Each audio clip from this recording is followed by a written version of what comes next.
Hey guys, syllogism के third practice set में आपका स्वागत है। इसके पहले हमने दो प्रैक्टिस सेट लिए हैं और ये लेक्चर सीरीज स्टार्ट होती है बेसिक कंसेप्ट के साथ।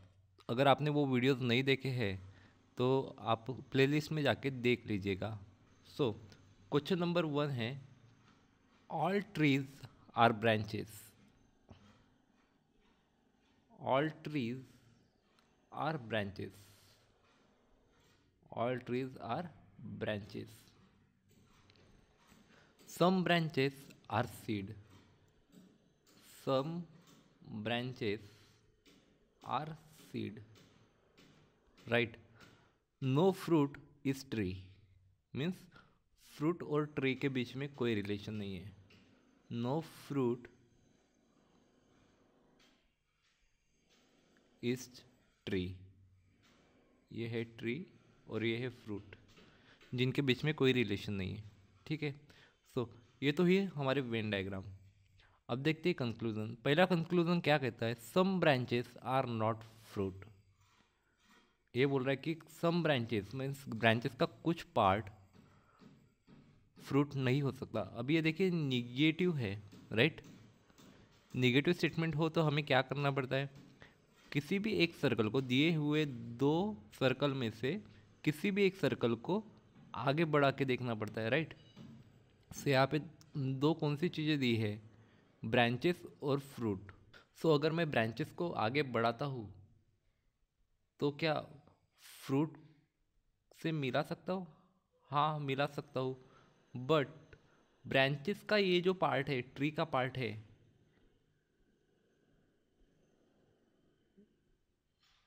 ट्री के साथ ये पार्ट कॉमन है, राइट. ब्रांचेस का ये पार्ट ट्री के साथ कॉमन है और ट्री और फ्रूट के बीच में कोई रिलेशन नहीं है. मतलब ब्रांचेस का इतना जो पार्ट है, सम पार्ट है, वो फ्रूट के साथ कभी नहीं मिल पाएगा. ये बचा हुआ जो बाकी पार्ट है, ये जो बचा हुआ पार्ट है, ये तो फ्रूट के साथ मिल सकता है, ये सब मिल सकता है. बट ये जो ब्लू किया हुआ पार्ट है, जो ट्री का पार्ट है, वो फ्रूट के साथ नहीं मिल सकता. क्यों? क्योंकि थर्ड स्टेटमेंट कहता है no fruit is tree. Fruit और ट्री के बीच में कोई रिलेशन नहीं है.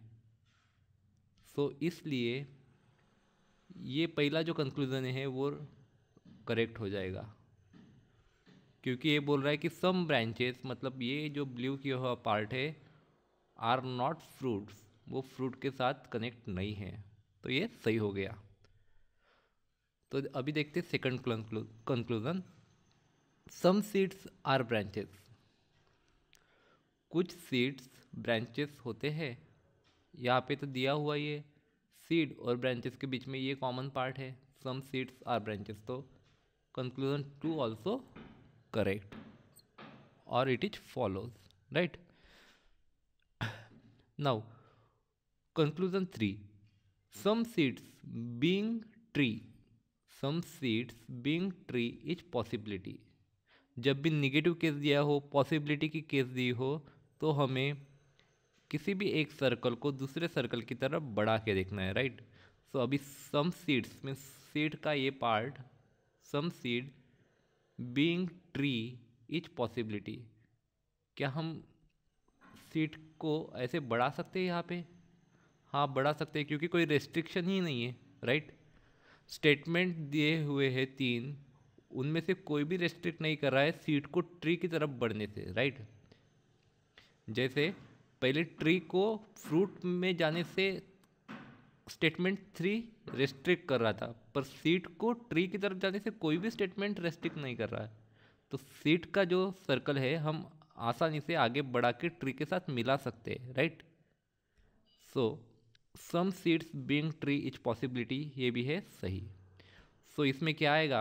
Conclusion 1, 2 and 3 follows, means all follows. ठीक है. अभी देखिए example number 2. All flowers are rose. Means सारे के सारे फ्लावर रोज है. Flower are rose. ये हुआ फ्लावर और ये हुआ रोज. ठीक है. अब सेकंड क्या कहते हैं? No rose is lily. Rose और लिली के बीच में कोई रिलेशन नहीं है, ये रोज और ये लिली, इनके बीच में कोई रिलेशन नहीं है। और थर्ड क्या कहता है, some lily are plants, means कुछ लिली प्लांट्स है। तो ये तो हुई हमारी वेन डायग्राम। अब देखते हैं कंक्लूजन। सो कंक्लूजन 1 क्या कहता है, all rose being flower is possibility, सारे के सारे रोज फ्लावर होने की पॉसिबिलिटी है। क्या ये पॉसिबल है? देखिए, ऑल फ्लावर्स आर रोज, ये बोल रहा है। तो क्या हम इसी डायग्राम को, अभी ये देखिए यहाँ पे कंफ्यूजन हो सकती है, बहुत बड़ी कंफ्यूजन हो सकती है।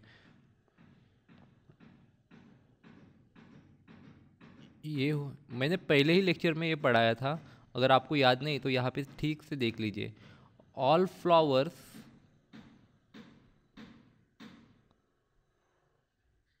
आर रोज, ये ऐसा है। तो क्या इस डायग्राम को इसी तरह से निकाल सकते हैं क्या हम? एक ही डायमीटर रहेगा फ्लावर और रोज का, तो यहाँ पे भी हो गया ना, ऑल फ्लावर्स आर रोज, यहाँ पे तो हो गया, सारे के सारे फ्लावर रोज है, यहाँ पे पॉसिबल है ना, ये डायग्राम पॉसिबल है।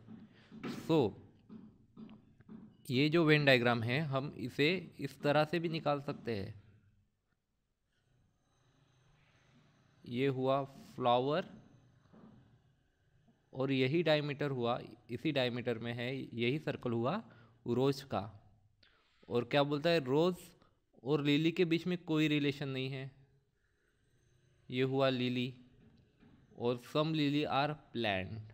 ठीक है, तो अब देखिए, all rose being flower each possibility, flower और लिली की एक ही डायमीटर है, मतलब ये तो पॉसिबल हुआ, राइट?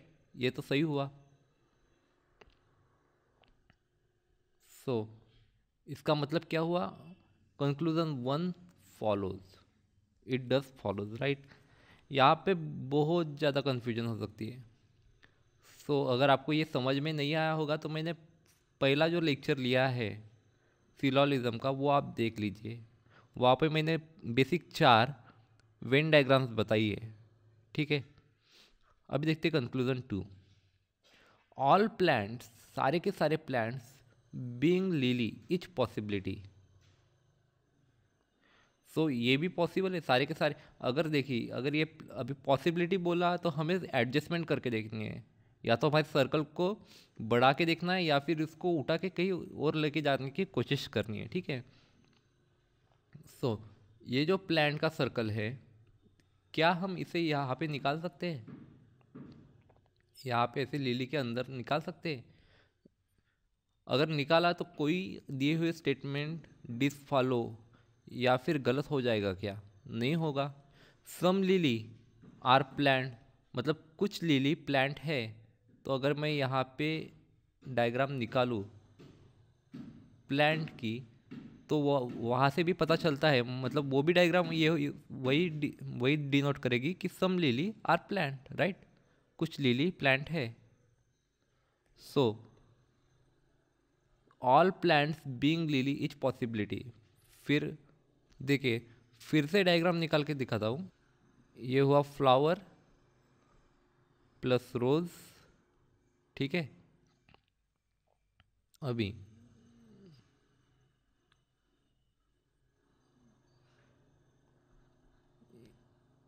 ये हुआ लिली, और यहाँ पे हम प्लांट निकाल सकते हैं, उससे कोई भी दिक्कत नहीं होगी, राइट?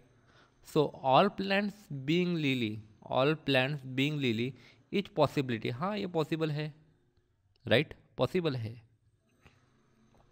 बट अगर ये पूछता कि ऑल प्लांट्स आर लिली, तो वो गलत हो जाता। क्यों गलत हो जाता, वो मैंने पिछले वाले लेक्चर्स में पहले ही बता चुका हूँ। अगर आपको नहीं पता है तो आप सिलोलिज्म की सीरीज में जाके देख लीजिएगा, ठीक है। सो थर्ड कंक्लूजन क्या कहता है, some lily are not rose, means कुछ लिली रोज नहीं है। तो नो रोज इज लिली, इसका मतलब ही क्या हुआ, सम लिली आर नॉट रोज, ये तो सही हुआ, अगर सारे के सारे रोज लिली नहीं है तो कुछ लिली तो रोज नहीं ही रहेंगे, राइट। ये तो सीधी सी बात है, तो यहाँ पे क्या आएगा, ऑल फॉलोज, राइट।